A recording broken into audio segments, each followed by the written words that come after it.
It's Debra Poneman, founder of Yes to Success Seminars, where we share knowledge and tools for you to live your ultimate life. Ageless, anti-aging for your brain, your body, and your future. The Awake Method, because it's time for all of us to wake up.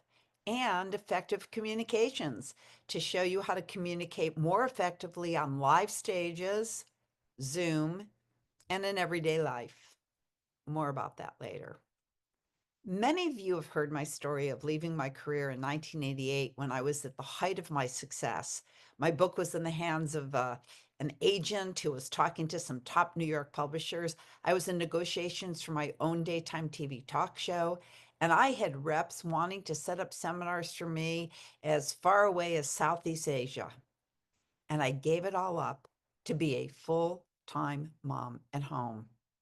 I mean, I didn't exactly sit at home and hand make my children's clothes or churn my own butter, but I lived every day following my heart and doing what made me happy, which was being the room mom and the team mom and the field trip mom and the holiday party mom. And I loved every minute of it, even though my colleagues thought I had gone completely out of my mind giving up my career. I did co-author a book on how to cook for your vegetarian kids, and I ran a home-based business that helped educate people on the importance of creating non-toxic homes and schools.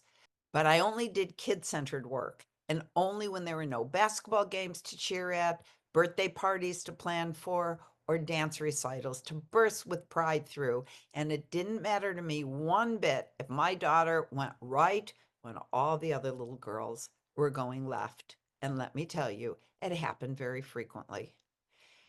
And there were very few nights when I wasn't home to tuck my kids in bed and kiss them goodnight. But here's the question. Was I always grateful that I listened to my heart and took almost 20 years away from my career? Well, there were certainly moments where the answer was no, when I really doubted that I'd done the right thing, like during my kids' teenage years, where I started to believe that everything I thought I had done so right, I had in fact done terribly wrong. And maybe they would have been better off had I been on the other side of the ocean giving a Yes to Success seminar in Singapore. Or when I saw the names of my Yes to Success graduates at the top of the bestseller list while I was reading Clifford the Big Red Dog for the 100th time, or when I turned on the TV and there were my graduates on Oprah while I was knee deep in dirty diapers. So, yes, there were times when I said to myself, what were you thinking? But I always sent my students who were on the Oprah show or on the bestseller list tons of love from my heart and rejoiced in their happiness and rejoiced in their success and said, that's for me someday. And here's the key. Deep inside, I knew that what I taught in my seminars was true. And that is that each of us has a calling. Each of us was put on earth to fulfill our God-given purpose. And if you follow your heart, even if it takes you on what appears to be a detour, your life's purpose is not going to go away. And even if you take what feels like a circuitous route, if you're following your heart, you will end up at your destination.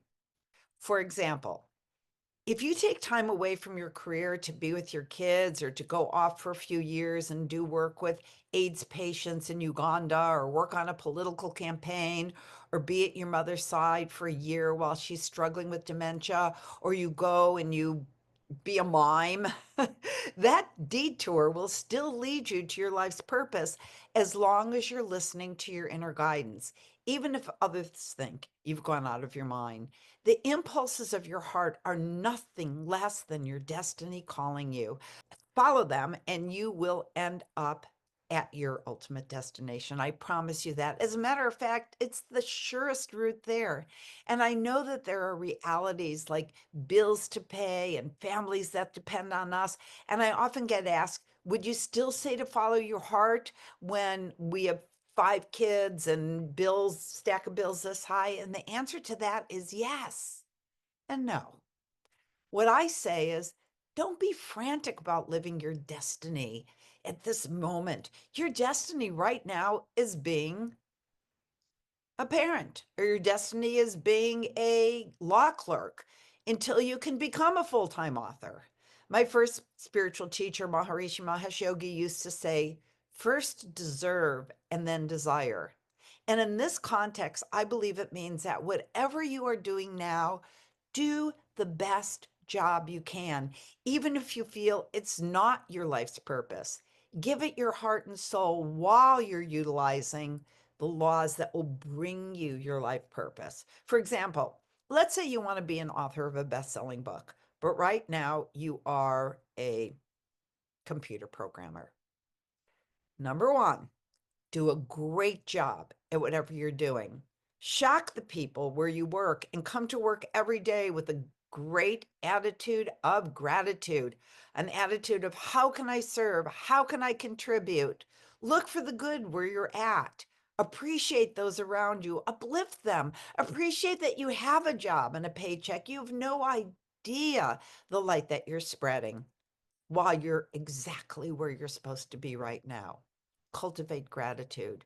Number two, cut out from the newspaper the New York Times bestseller list and put your book as number one and look at it every day. Number three, take decisive action.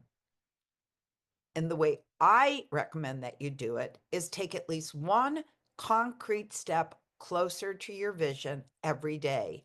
Do not put that beautiful head of yours on the pillow without taking at least one measurable step closer to your goal that day. You have to get the momentum going. It's like the little engine that could every day chug along, chug along.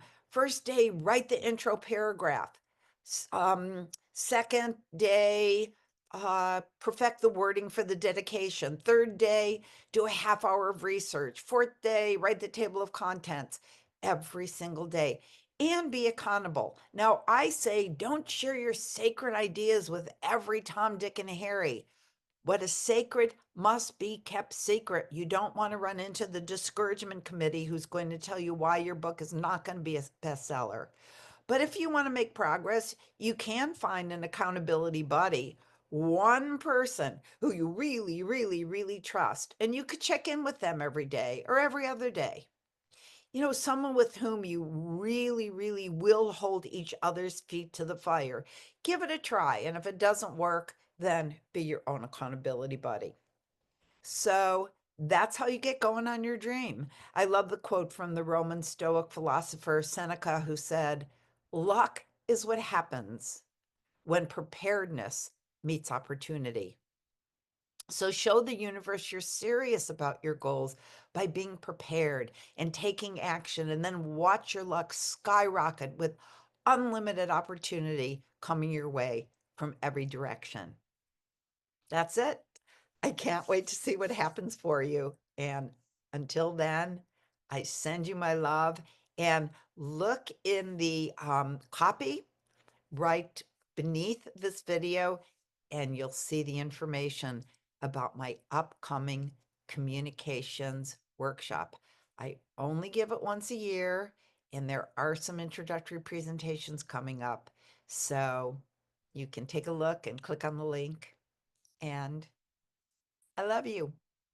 Have a great week. Bye for now.